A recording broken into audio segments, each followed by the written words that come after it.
this entire mineral deal between President Trump and the Ukrainian President Zelensky. That was supposed to be the core discussion when Zelensky visited the White House, and then things erupted there. How realistic is this deal? Of course, all diplomacy and trade is transactional, but in this case, it's overt. And that's another thing that President Trump has done, right? Yes, so I think it's very interesting. This mineral deal is the new diplomacy. This is the new diplomacy of real estate transactions as geopolitics, reality TV as diplomacy, and mineral deal was part of both these conversations. Because he is making the point that, look, my predecessor governments, Obama and Biden, really screwed up. They were the ones who gave away billions of dollars. $350 billion is the number, he said. Situation in Pakistan seems to be more fluid than ever. Economically, it is in turmoil. Socially, it seems to be erupting. Balochistan, which has been fermenting for a long time, seems to be taking Pakistan to the brink. How do you view the situation in Balochistan, and also give us a little bit of a background about Balochistan and why that area is so strategic as far as Pakistan is concerned? Well, Pakistan is the perennial flux country, so it's always very interesting to watch it carefully. But I've been saying for a while that Pakistan has been going through a polycrisis. So what we saw in March was an aggravation of a conflict in Balochistan, which has carried on really since partition. And what really got the world's attention to this problem recently was hijacking of the Jaffar Express, a whole train with 500 people being hijacked, which is unheard of in any part of the world. And this just spoke to how serious the crisis has become and how little the writ of the state runs in Balochistan. So I think what it also tells you in a broader sense is that the Pakistan state's capacity to manage insurgencies is very low. And we have a new Prime Minister of Canada, Mark Carney of the Liberal Party of Canada. He's announced elections next month, April 2025. One would have thought that things would settle down, but today there's a report which cites the Canadian Intelligence Agency saying that India might interfere in their elections. Why would such a report come out? As you're saying, this is an inflection point for Canada, these elections. Mark Carney and Trudeau's exit gives us a natural kind of takeoff point to improve or at least to stabilize this relationship. So I would say this is just a hangover of talking points. I won't read too much into this statement that has come. There was an inquiry commission that the Canadians had set up. Right. Initially to look into Chinese interference. Right. It just suited them and suited Trudeau's politics to put in India. We have tariffs that have been imposed on India and elsewhere, 10%. Other countries have fared much worse. We had Minister Piyush Goyal visit the United States a few weeks back. Their trade delegation just came to India. How do you see that, rolling out?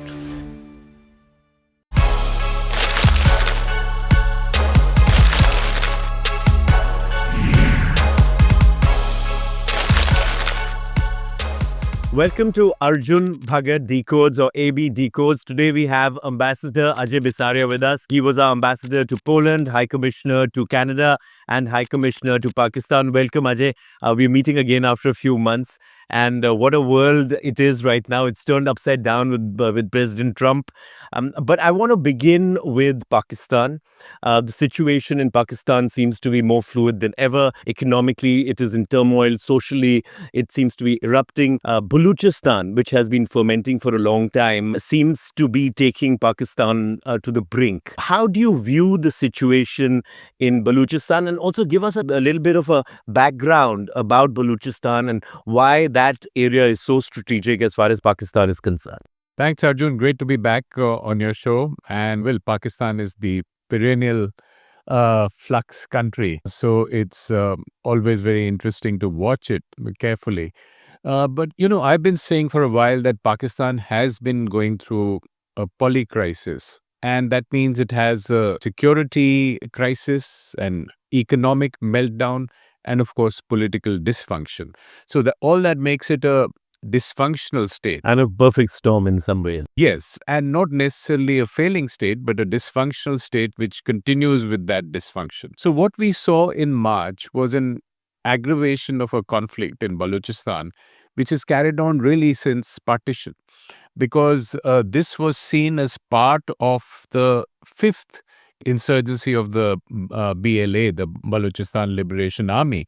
And that insurgency has been going on 50s, then the 60s, then the 70s, and more recently, in from the 2000s in this century, there has been a major insurgency that has been going on.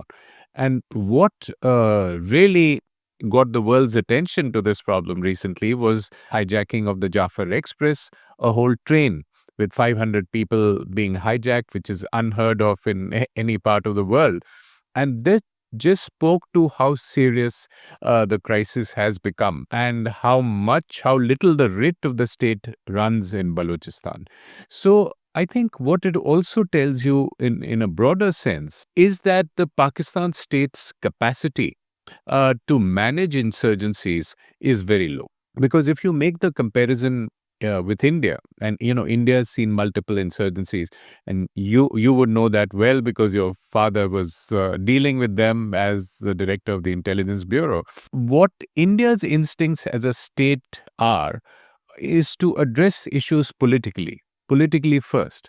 So normally insurgencies would have a political component and a military insurgent violent component. So you deal with the political component in a political way, which means you have elections, you have conversations, you have negotiations. The country doesn't have that kind of equilibrium right now. So, I mean, it has to be a military way, right? And that's what the army has been doing in Balochistan. Exactly. So, if your country is run by the army, and all you have is a hammer, then every problem is a nail. So you just hammer them and hope that the problem goes away. And that leads to a vicious cycle. Because this insurgency was suppressed in violent ways by Musharraf, by his successors, people keep coming on the streets. So there was no attempt to politically address the political part of dissent. And most recently, you would have heard that Dr. Mehrang Baloch. Yeah, she's been arrested. She's been a major human rights activist, even being considered for a Nobel Prize, and she was arrested. So, the right thing would have been to have a conversation with the women who were only protesting against enforced disappearances. So I think that is where we are. The state is being unable to address this very, very serious insurgency, which has both political and sort of law and order consequences, but it's only being seen as a law and order problem. So, of course, Pakistan experts, its military has been pointing towards India and saying that India is the one that's fomenting the trouble. It's being given political support, monetary support, probably weapons. That's what they have been saying, that India is the real reason why Balochistan is in turmoil right now. And of course, they say that it's also because of the China-Pakistan economic corridor, where China is investing a huge amount of resources and finances in that area. How do you view that? This is not a new accusation. This has been made for decades, and particularly since 2001, since 9/11, after the Americans came in, Pakistan had a strategic paranoia about Afghanistan, that India was present there, and India was getting together with the Afghans to do a pincer move on Pakistan. So paranoia has been there, and there's no reason for it to continue after 2 decades, because this accusation is also made when we talk of the TTP and the Pashtun movements. And what we are seeing is a sort of coalescing of the TTP challenge, which is the Tehrik-e-Taliban Pakistan, which is a serious challenge to the Pakistan army and serious capacity that they have in the northwest, in the FATA region and so on, to challenge the Pakistan army. Them coalescing with the BLA and in Balochistan, and it becoming a joint. And the hostility by the Afghans. Exactly. So it's become a joint Pashtun and Balochi front. And apart from that, the Taliban is siding with their own brothers of the TTP. So, India doesn't really figure in this, and India is often used as an insult to these movements. That you are not organic movements of that area, you are promoted by outside forces, or sometimes they name them, sometimes they don't. But this is the allegation that they make. But when you see thousands of people on the streets protesting peacefully, also in these movements, these are organic movements, and they can't be fomented by one country. As far as Balochistan is concerned, and it seems to be the template of the ISI and the Pakistani security establishment, where they pick up people and and they just disappear.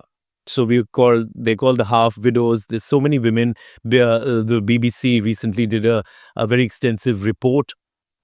How do you view that? But that's not just happening in Balochistan. It happens across Pakistan. Even some of our embassy personnel used to be, they would be picked up and then they would suddenly disappear. You were High Commissioner to Pakistan. I think there was one incident at that particular time. What is this? Is this a strategy on the part of the ISI and the Pakistani security forces to instill a certain sense of fear amongst its own population? I think it again speaks to the fundamental structural problem in Pakistan, which is the predominance of the army, and the army using its own methods to deal with either insurgencies or dissidents or any other different point of view.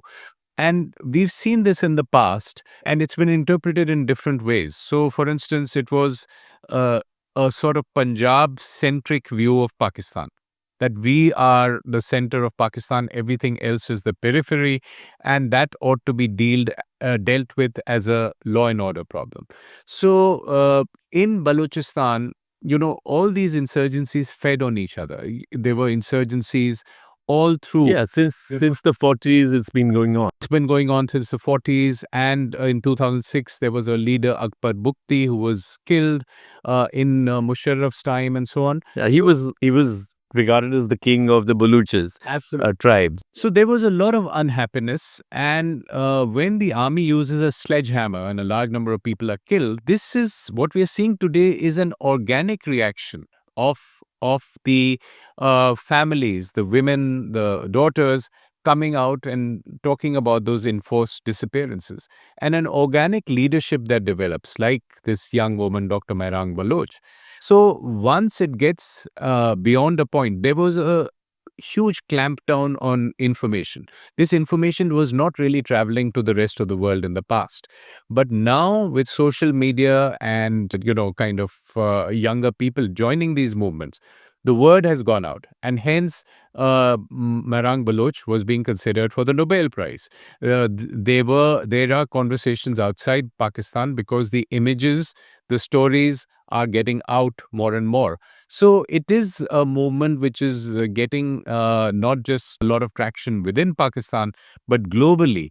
And it isn't now easy to just use a sledgehammer and wish that it goes away. And that is also true of the Pashtun movement.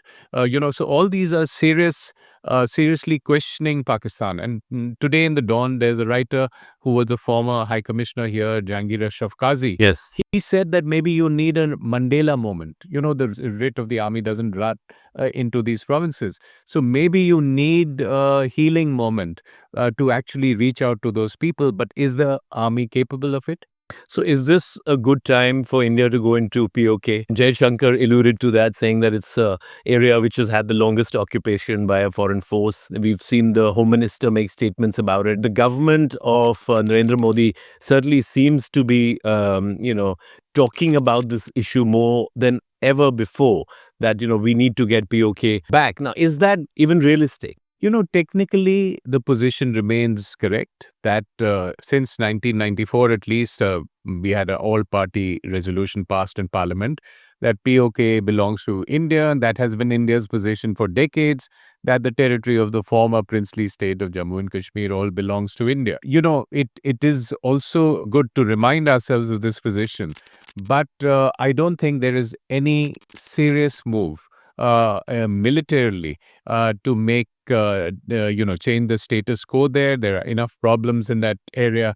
We don't really want to add to them. So I don't think it's a serious military statement. It's a statement of position and posture that is periodically repeated. It is politically sounds Well, better. politically sounds pretty good. Let's move towards Bangladesh. And there, the relations with India have been very tepid in the last 1 year, with Sheikh Hasina having been thrown out. Pakistan seems to be taking some sort of an advantage of that. We've seen the ISI chief making trips to Bangladesh.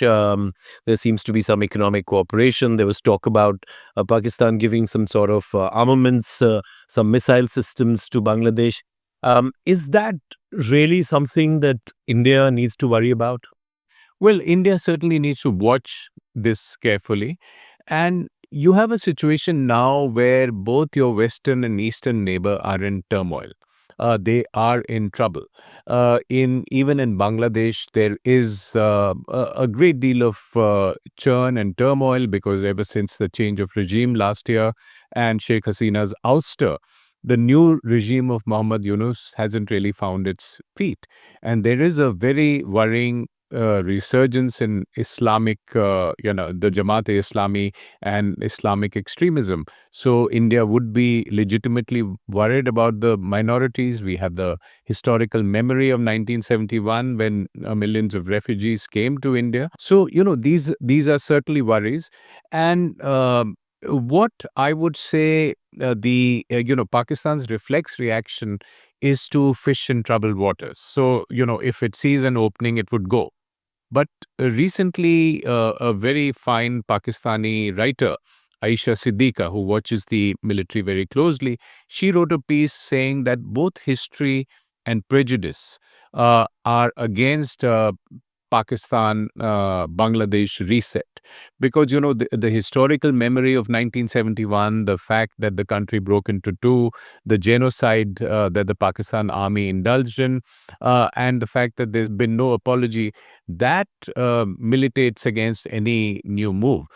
Also, there's a lot of Punjabi prejudice, so which in the first place caused the split. And the language division, right? And the Bengali language is spoken in Bangladesh, Urdu is spoken and promoted in Pakistan. So that's a major issue as well. Absolutely. So there is a cultural gulf. There is a good deal of arrogance that the Bengalis sense comes from the Punjabi army since 71, but even beyond. So at best, you might have some tactical moves. But what India should watch closely is that there could be some tactical arrangements between the intelligence agencies of both countries, which could cause terrorists to be infiltrated into India's northeast. Right. That And that's been a worry for a long time for India, right? Absolutely. And that can be done in the short term. So while you had Sheikh Hasina, she was committed to India's security.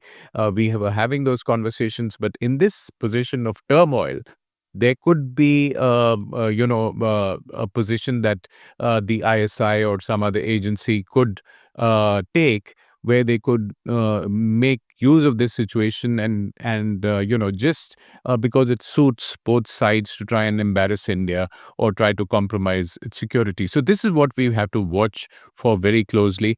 But I don't think there's any great reset between Pakistan and Bangladesh in the offing. But if you look at it, I guess if you look at it from a layman's perspective, and perhaps even diplomatically, India's approach towards Bangladesh, the new regime change, Muhammad Yunus coming in as the caretaker leader there, it seems to be very tepid. It seems to be wait and watch. We're not really taking any steps. We haven't really had very high powered delegations. I think they requested a meeting with the prime minister, and that's been kept in the waiting room, so as to say.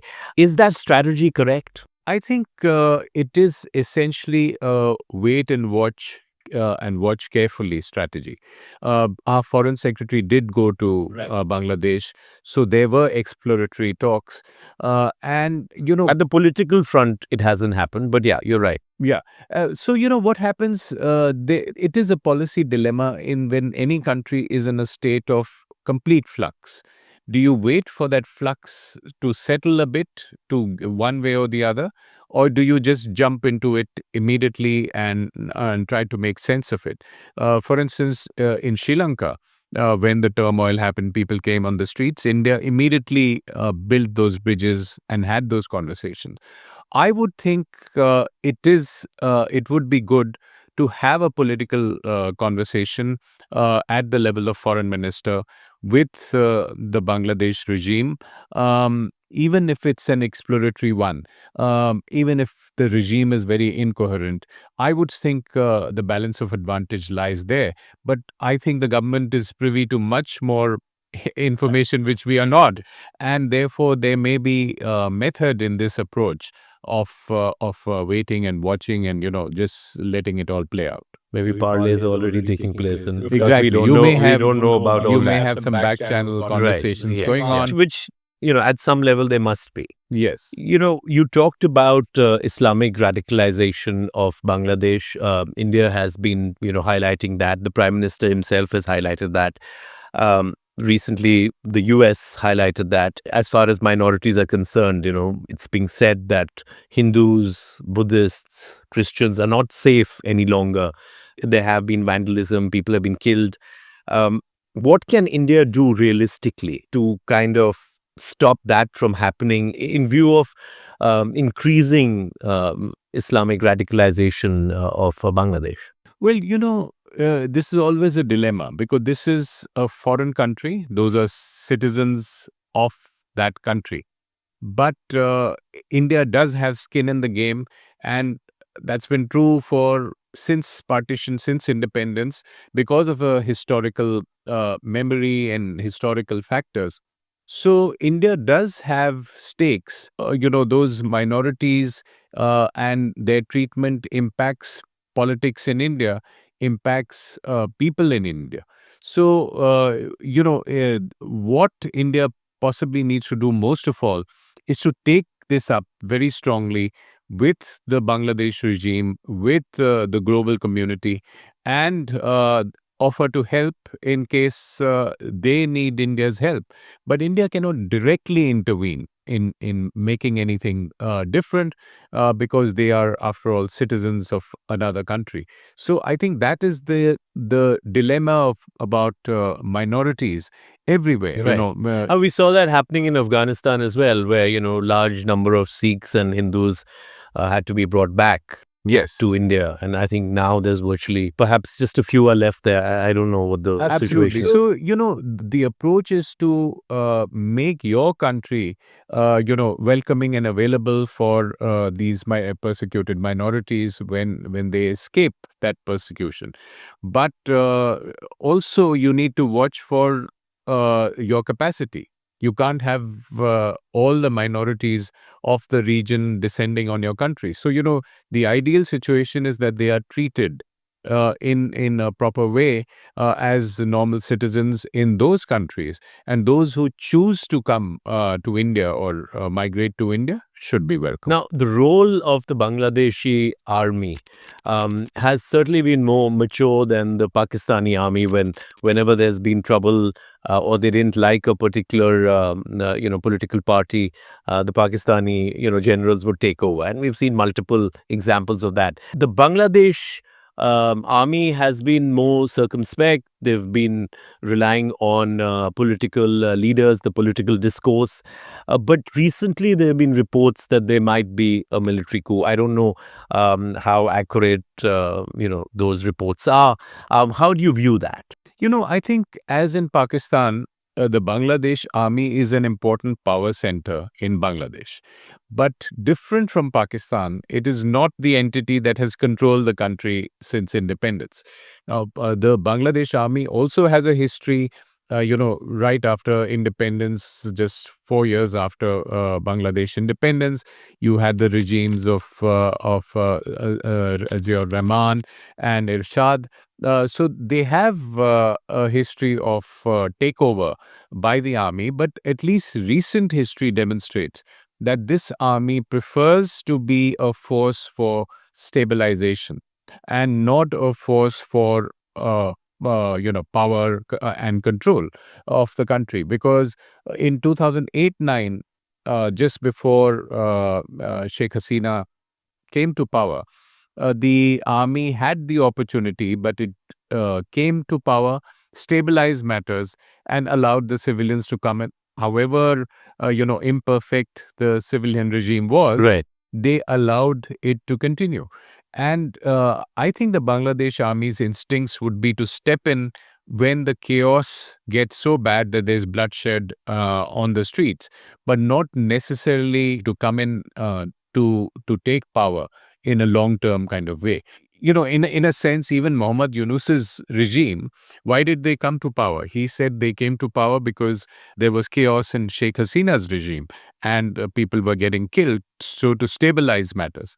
So that is not inconceivable as a scenario. Well, the Bangladesh Air Force was kind enough to send an aircraft with Sheikh Hasina. So yeah, they facilitated that entire change of leadership there. Absolutely. So And it'll now be the army is being accused of, trying to revive Sheikh Hasina's party. right. And, so it's the opposite sort of accusation that is coming from the student wing of the NCP.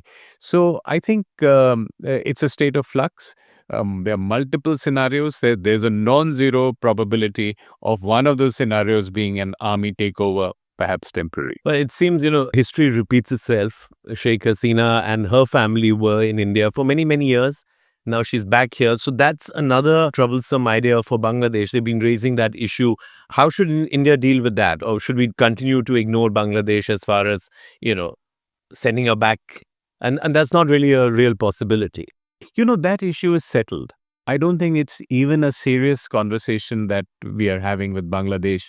Return Sheikh Hasina. It's a political posture. Right. And I think India did well to stand by its friends. And I think that's an important message as a regional leader that you Right. should be sending your friends. We shouldn't be doing or allow what we allowed in the 1990s to one of our friends, Najibullah, who was hung by a post because we didn't bring him in time to India.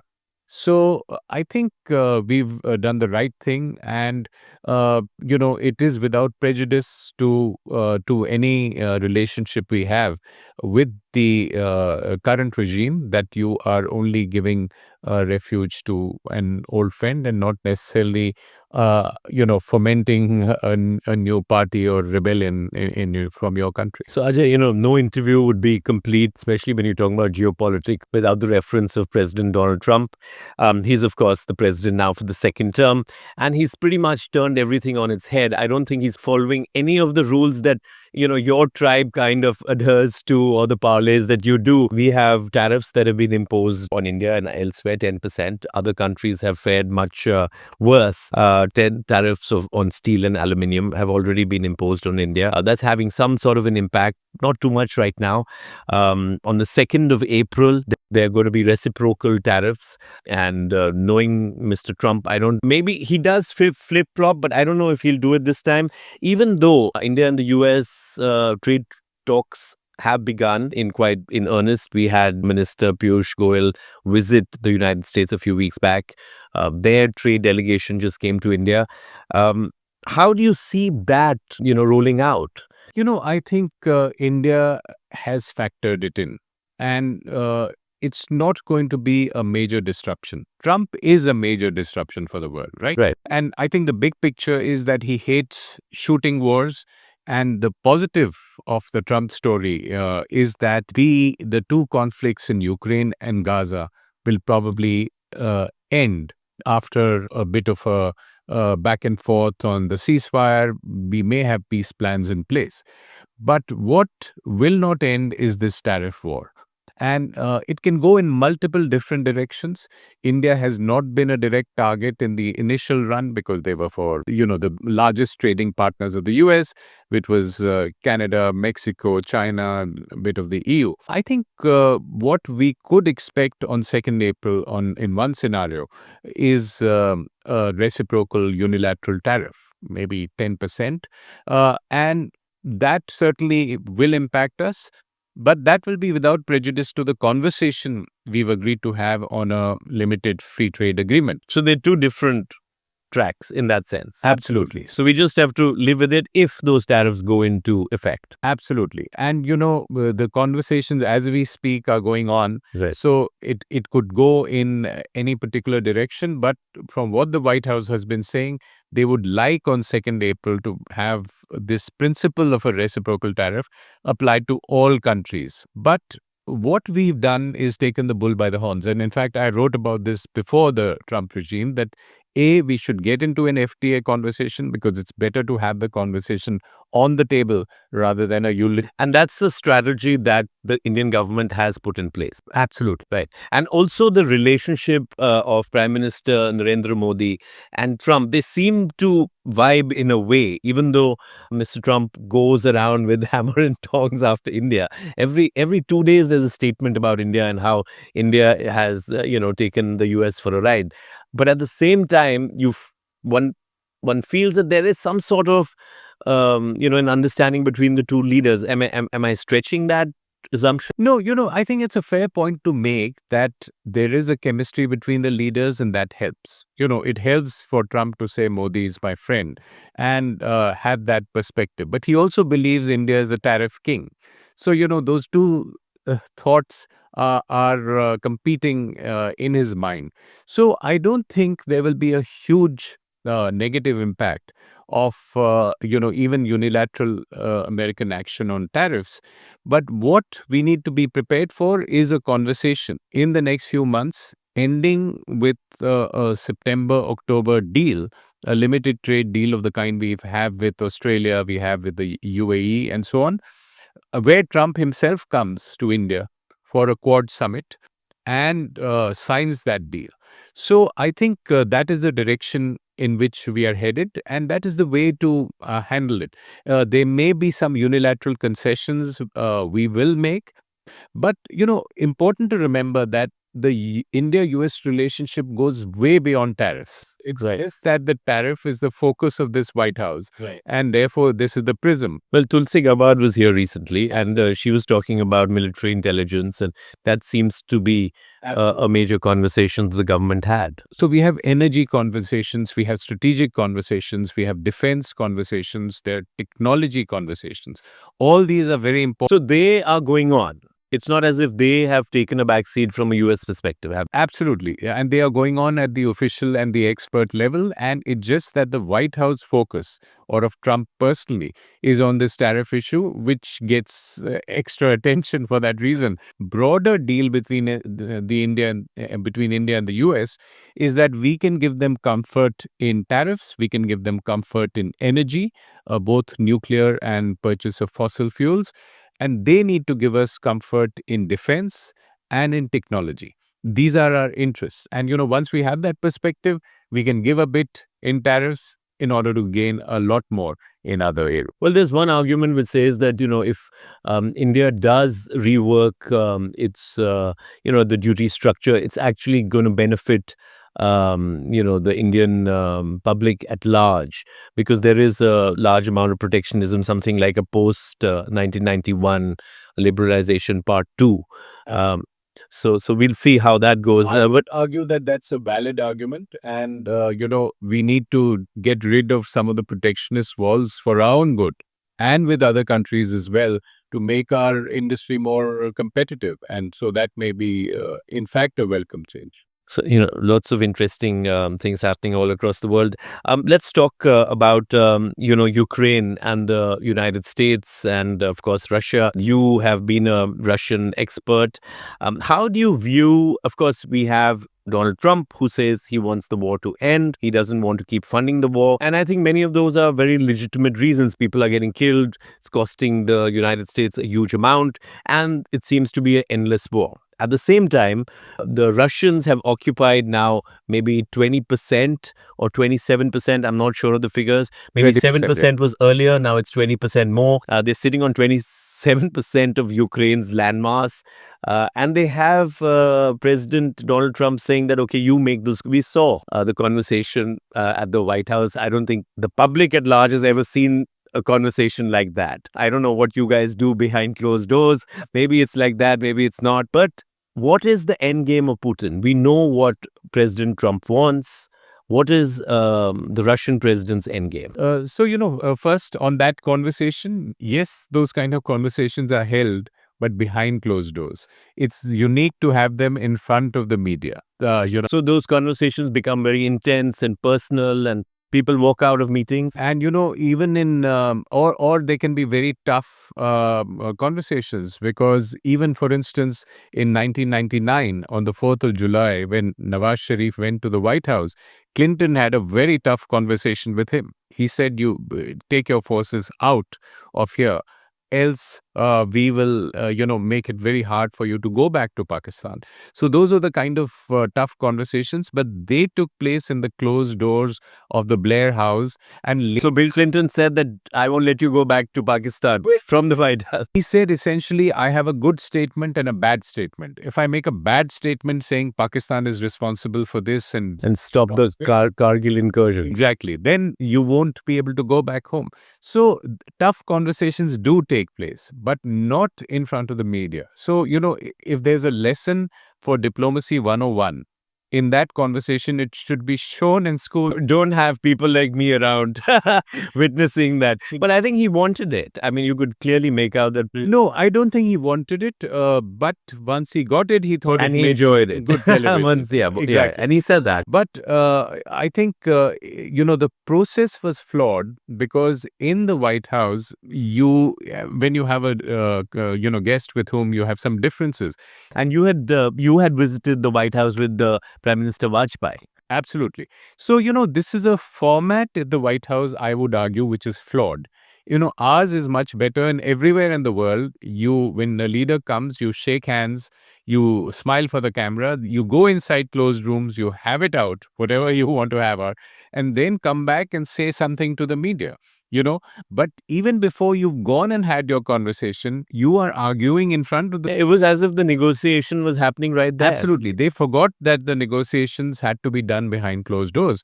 So neither party achieved its objectives. I don't think the US achieved it, and nor did Ukraine. And the whole process was delayed by a month. Fortunately, it didn't end there, that process. It just got delayed by maybe 3 or 4 weeks. But coming back to your question on what is Putin's endgame, so it's hard enough being a Putin whisperer to figure out what's in his mind. These days, you have to be a Putin whisperer and a Trump whisperer to figure out what What's the happening. two are doing. I mean, they had a 2-hour conversation. That's what they said. Absolutely. So last week, he had a 2-hour conversation with Putin and another one with Zelensky. But Putin's endgame is really something where he sees a peace agreement in sight. You have to remember that Russia is also fatigued by this war. It's gone on for 3 years. Had massive casualties as well. Massive casualties, loss of blood and treasure, and the economy in deep trouble. So he wants the war to end, but he wants a peace agreement of the war. So normally in a settlement, you have a 2-stage process. You first get a ceasefire and a breathing room, and then you negotiate a peace plan. Now, Putin's worry is that if he gives an unconditional ceasefire for a month, it will give Ukraine an opportunity to rearm, to regroup, and possibly even change its mind and start another war or resume the war. Right. Whereas what he would like is some visibility of the end game, the peace plan. And I think that is what we will get even as we speak in Saudi Arabia. The Americans are those meeting conversations with are the taking Russians, place. they're meeting with the Ukrainians, the experts are meeting. And I think what will come out of it, we have right now a partial ceasefire. Is a more durable ceasefire. It'll have a maritime element, a land element, plus some elements of the eventual peace plan, which means essentially security guarantees. The security guarantee for Russia is that Ukraine will not join NATO, and for Ukraine is that Russia will not invade again. So some of that to be addressed. And I think if I predict what is going to happen or what we expect will happen in the next few weeks, I would think 4 to 8 weeks, a meeting between Putin and Trump in Saudi Arabia. Maybe That's definitely going to happen because, he loves the camera. President Trump loves the camera. I don't think Putin would enjoy it that much. But yeah, as far as being on the world stage, I think they'll both enjoy that moment. yes. So I think when you sign on the dotted line, that is the moment. But before that, there's a lot of heavy lifting the experts have to do. and reassure Russia. And typically in a conflict, this is the ugliest part of the conflict. Right. Because just before the ceasefire deal or the peace deal, both sides want to get a battleground advantage. Right. And that's when they're both trying Clearly, to now push. it seems that Ukraine is on the back foot. The Russians have got hold of the territory that they had lost, pretty much.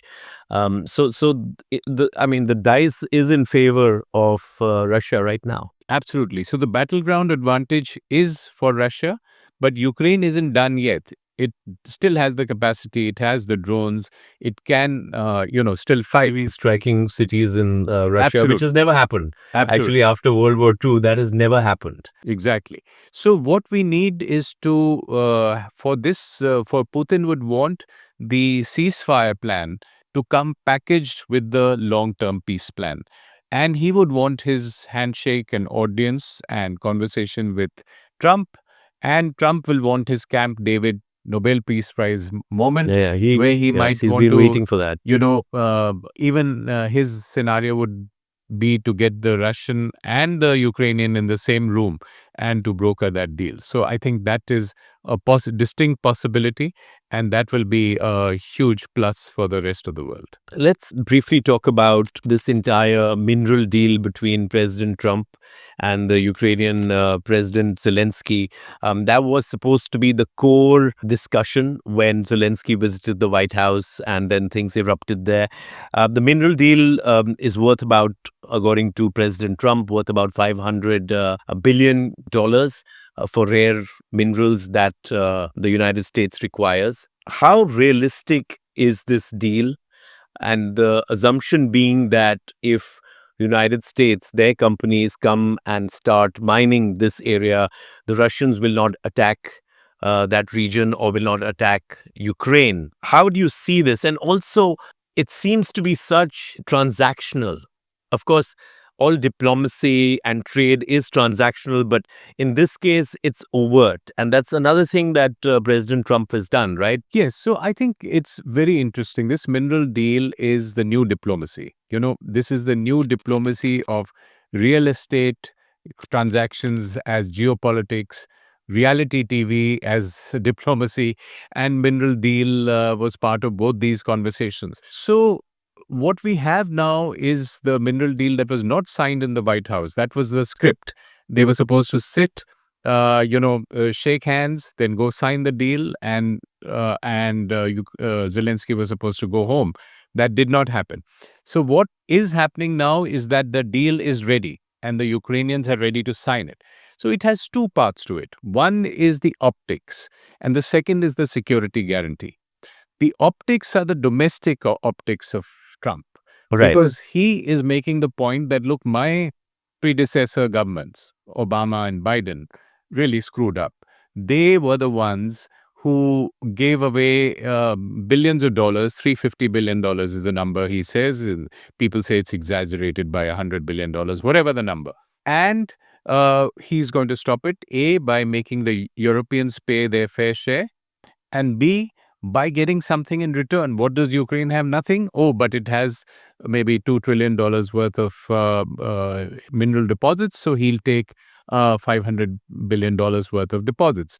Now, this is something the experts are saying, which is 10 years down the line. It's not that you'll dig and get those, but it is a optics point to be made to domestic constituencies and the base that, look, I, got back something from this, which is in the interests of the American people, apart from the fact that I stopped people from getting killed, which is a humanitarian objective. Right. But the second part of it is, which Trump's ecosystem is amplifying, is that this is a de facto security guarantee. Because once you have mineral deposits in American companies signing deals and going there and actively involved, then Russian bombs should not fall on them, because then they are US companies. So this becomes a de facto security guarantee for Zelensky or for Ukraine, because the Russians are not going to accept any peacemakers. So the conversation initially was that European peacemakers would go under different flags and maintain the peace. The Russians have said no. But they've indicated they might accept U.S. companies, and they've said they could even come to some of those minerals are in the territories occupied by Russia, and they said they'd be welcome to come there as well. So basically, between the two powers, they're going to carve out Ukraine pretty bad, right? I'll take the minerals. You take a little bit of land. Some power stations will go to go to me. Exactly. So this is the sphere of influence, the real estate deal world. Yeah. Where You have the New York real estate tycoon, at the heart of the U.S. negotiations now. absolutely. So let's move to a final topic, which is Canada. India has had some very rough times with Canada. I think when you were High Commissioner, things became very, very difficult with the whole Khalistani question. And then, of course, we had the Prime Minister of Canada, Justin Trudeau, taking on the Indian leadership. And it seemed it was a more personal frontal attack towards our Prime Minister, Prime Minister Modi. Now that he's gone and we have a new Prime Minister of Canada, Mark Carney of the Liberal Party of Canada, he's announced elections next month, April 2025. One would have thought that things would settle down, but today there's a report which cites the Canadian Intelligence Agency saying that India might interfere in their elections. Why would such a report come out? As you're saying, this is an inflection point for Canada, these elections. Mark Carney and Trudeau's exit gives us a natural kind of takeoff point to improve or at least to stabilize this relationship. And the elections will be held on 28th April. You'll have a new prime minister in May, and that would be a time to retrieve the relationship and the damage that was done to it in the last 18 months, particularly by Trudeau, by exchanging high commissioners. The Indian high commissioner had been expelled, by working on a trade agreement, by trying to stabilize the relationship in general. Now, why would the CSIS, which is the intelligence agency, come up with this report, particularly when the CSIS head was in India last week? Right. You know, Yeah, there having was a these major conference. conversations, and from all accounts, very good conversations about trying to stabilize the relationship, the good bilateral conversations. So I would say this is just a hangover of talking points. I wouldn't read too much into this statement that has come. There was an inquiry commission that the Canadians had set up Right. initially to look into Chinese interference. Right. It just suited them and suited Trudeau's politics to put in India, which was not a serious kind of feeling. And the inquiry commission now said there was no serious interference. So that story is over. But this, I would see, is a sort of warning to various players that please don't interfere in our election. And it is more for the Chinese who have recently, incidentally, got into another phase of, bad relationship with Canada because they gave the death sentence to a few Canadians for drug trafficking and so on. The really serious issue before Canada is that the only country now that seems to be interfering is its southern neighbor, is the United States of America, because what Trump has done or said has precipitated the exit of Trudeau, has helped Mark Carney come in faster than he would have expected to. And, comments that Trump keeps making about Canada being the 51st state. This is the real interference in Canada. It also is talking about the Canadian intelligence agency doesn't cite America. But It says the Chinese and the Indians, and I think one more country they mentioned. So, this is what they need to wake up and look at, whether the United States is interfering in their politics. Certainly not India. Well, they certainly seem to be influencing which way the Canadians will vote. With Mark Carney and the opposition conservative leader Pierre Poilievre, both have contrasting visions. Once the election results have come out, you already mentioned it. How do you think India's relationship will play out there? I mean, you said that it will improve. You think that even with the pressures that the political parties there have with Jagmeet Singh, do you think that the relationship between Canada and India will dramatically improve? I'm not using the expression dramatically improve. I'm saying stabilize. And I would argue that Because right now we are rock bottom. I think they have a staff of maybe 20. We have a very skeletal staff in Canada. Situation so is the really bad. relationship, even there is a nuance there. The good news was that while the political relationship bottomed out, the business relationship and the people to people relationship in terms of flights, visas continued. There was no interruption there. So, our attempt when I was High Commissioner there, and even otherwise in most countries, is to have a bipartisan relationship. This is what we do with the United States. You might argue that one president is better than the other, but whether it's Democrat or Republican, the relationship has a So it's different silos. certain positive trajectory, Right. and it goes on. So, it shouldn't matter to the India relationship whether it's a liberal or a conservative leader who wins. It's a dead heat. It's 50-50 at this point of time. But certainly, the expectation is that Jagmeet Singh's NDP party, which was a major force in encouraging an anti-India. Give a little bit of a background for our viewers here about Jagmeet Singh. Why is he such an important force in Canada right now? And what is his future? I think the background we need to remember is that there is a structural factor in Canada of among the 2 million people of Indian heritage. There are about 800,000 Sikhs and more non-Sikhs, but a very small minority, which is maybe 1,000 or a couple of thousand people organized around a few gurdwaras, were the Khalistani anti-India kind of activists. And this very small minority managed to hijack elections and managed to get from their ecosystem Jagmeet Singh, who is an anti-India and Khalistani sympathizing person, elected to be the leader of the third largest party, the NDP. And it so happened that the NDP became the kingmaker in the Right. minority government of Trudeau. And therefore, they were pushing Trudeau to push their agenda. But And they were very successful. exactly. So their capture of politics was very successful.